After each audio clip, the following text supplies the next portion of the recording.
நோயாளிகள்னு ஏன் சொல்லிக்கணும்னா சம்சாரம் தான் நமக்கு இருக்கிற நோய். இந்த நோயை போக்குவதற்கு நோய் தீர்க்கும் மருந்தாய் மருத்துவனே இருக்கிறான் என்னும் பதில் பார்க்கலாம். ஆக 36வது கேள்வி, ஆதுரஸ்சகிம் மித்திரம், நோயாளிக்கு யார் மித்திரன்? வைத்தியனே மித்திரன். 37வது கேள்வி, கிம் ஸ்வித் மித்திரம் மரிஷ்யதா, மரிஷ்யதா ஒருத்தருக்கு பிராணம் போயிட்டே இருக்கு, அவனுக்கு யார் மித்திரன்? பிராணம் போயிட்டு இருக்கிறவனுக்கு இப்ப நண்பன் இருந்தா என்ன, நண்பன் இல்லாட்டா என்ன? எதுக்கு ரொம்ப முக்கியமா இந்த கேள்வியை கேட்கிறாருன்னா, பிராணன் போற வரைக்கும் நம்ம மித்திரர்கள் இல்லாமல் நல்லோர்களா வாழலேன்னு வச்சுப்போம். பிராணம் போற தருணம் வந்துடுத்துன்னு வச்சுப்போம். இப்பவாவது நல்ல மித்திரனை பிடித்து கொண்டு பிராணனை விட முடியும். அதனாலதான் பிராணன் போகும் தருவாயில் இருப்பவனுக்கு யார் மித்திரன்? தானம் மித்திரம் மரிஷ்யதா, மரிக்கும் தருவாயில் இருக்கிறவனுக்கு தானமே தான் நட்பு. அவரால் இயன்ற வரைக்கும் தான தர்மங்களை செய்ய வேண்டும். தானம் பண்ணிவிட்டா பிராணம் போறவனுக்கு எது நல்லதுன்னா நிச்சயம் புண்ணியம் கிடைக்கும். அந்த புண்ணியத்தினால புண்ணியலோகத்துக்கு போகலாம், புண்ணியலோகத்திலிருந்து திரும்ப மனுஷலோகத்துக்கு வரலாம்.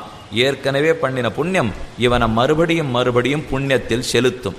புண்ணியத்திலேயே பழகினவா மேல மேல புண்ணியம் பண்ணுவார்கள், பாபத்தில் பழகினவர்கள் மேல மேல பாபத்துக்கு போவார்கள்.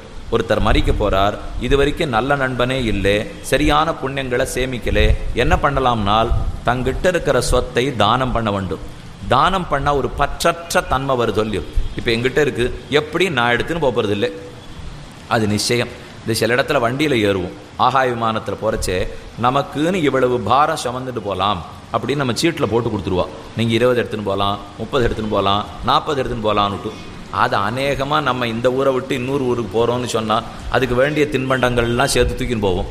தூக்கின்னு போகிறச்சு அது 40, 50 ஆகிடும், 50, 60 ஆகிடும். உடனே அவர் இடத்துல போய் கெஞ்சுவோம், நான் ஒரு 20 மட்டும் அதிகம் வச்சுருக்கேன், எனக்குன்னு ஒரு சிறப்பு சலுகை கொடுங்கோள் அப்படின்னு அவர் போய் கேட்போம். சரி போனால் போகிறது, 10 வச்சுக்கோ 20 வச்சுக்கோன்னுவார். அதை போல் அர்ச்சிராதி மார்க்கத்தில் கிளம்பி போகிறச்சே நான் 30 எடுத்துன்னு வரலான்னு நீ சொல்லியிருக்கீர், 50, 60 எனக்கு தேர்வெடுத்து இந்த 2 பொட்டியை மட்டும் எடுத்துன்னு வரேனேன்னா யார் இடத்துலையும் கேட்க முடியாது. அதை அனுமதிக்கிறதுக்கு அங்கே பகவான் காத்துட்டு இருக்கவும் மாட்டார். உன் சரீரத்தையே விட்டுட்டுவான்னு விட்டேன், இதுக்கு மேலே அதை சேர்ந்ததை வேற இப்போ தூக்கின்னு வர போறியா? சரீரத்தையே கீழே விட்டாச்சு, விட்டப்புறம் இங்கே தீர்த்த மாட்டியாச்சு, மிச்சம் அந்த உடலையும் பார்க்க போகிறதில்லை, ஆத்மா மேலே கிளம்புறாரோ இல்லையோ. உபனிஷத்து சொல்கிறது, நோபஜனம் ஸ்மரநிதம் சரீரம். இந்த சரீரத்தை சுற்றி பல பேர் அழுதுன்னு இருக்கா. ஆத்மா வெளியில் கிளம்புறச்சே சுற்றி அழவாட்ட சொல்லிக்க மாட்டாராம். இந்த சரீரத்தில் இத்தனை நாள் கொடுத்துன பண்ணாரோ இல்லையோ, இதை பார்த்து நன்றி வணக்கம் போயிட்டு வரேன்னு சொல்லக்கூட மாட்டாராம். நோபஜனம் ஸ்மரநிதம் சரீரம்.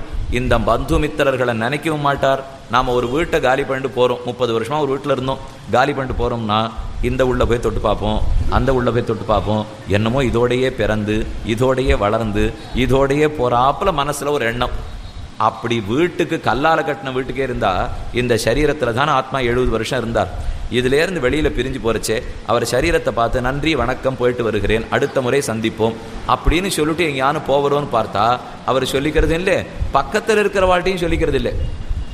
இதுக்கு ரொம்ப வேடிக்கையாக சொன்னார்கள், ஏன் இந்த மாதிரி நன்றி இல்லாத போய்டுறாருன்னா, இவர் மட்டும் கிளம்பி போகிறச்சே இங்கே யார்கிட்டையானு சொல்லிக்கிறாருன்னு வச்சுங்கோ, இத்தனை நாளாக நிறுத்தி வச்சுருந்தவன் இப்பவும் பிடிச்சி இழுத்துருவோன். அந்த பயத்திலேயே அவர் சொல்லிக்கிறதே இல்லை. இந்த சரீரத்தை ஏன் பார்த்து சொல்கிறது இல்லைன்னா, இதை விடுறதுக்கு அவர் பட்ட பாடு அவருக்கு தெரியும். இதுக்கு இன்னொரு தரம் சொல்லிட்டு வேற எங்கேயான கிளம்பி போவார்களா? இந்த சரீரம் அத்தோட முடிஞ்சு போச்சுங்கிற சந்தோஷத்தோட தானே புறப்படுகிறான். ஆகையாலே அது புறப்படும் போது எத்தையும் கூட எடுத்துன்னு போக முடியாது. இருக்கிறத தானம் பண்ணினோம் என்னால் அப்போ மறுபடியும் மனசுத்தி அடைகிறது. தானம்ங்கிறது தர்ம மூல்யம், தர்மம்ங்கிறது வர்ணாசிரம தர்ம மூல்யம், வர்ணாசிரம தர்மத்தை அனுஷ்டித்தான் மனசுத்தி ஏற்படும் மூல்யம். மனசுத்திங்கிறது கடைசி நிமிஷத்திலேயாவது உபாசனத்தில் ஈடுபடும் மூல்யம். உபாசனா மகாத்மியத்தால் அர்ச்சிராதி மார்க்கம் கிடைக்கும் மூல்யம். அதற்காகத்தான் பிராணன் போகிற தருவாயிலாவது தானத்தை மித்திரனாக கொள்வாய். இதுக்குன்னு இதை கேட்டுட்டு சில பேர் என்ன சொல்வார்கள்னா, அப்போ கடைசி நாளைக்கு தானத்தை பார்த்துக்கலாம் விடுவார்.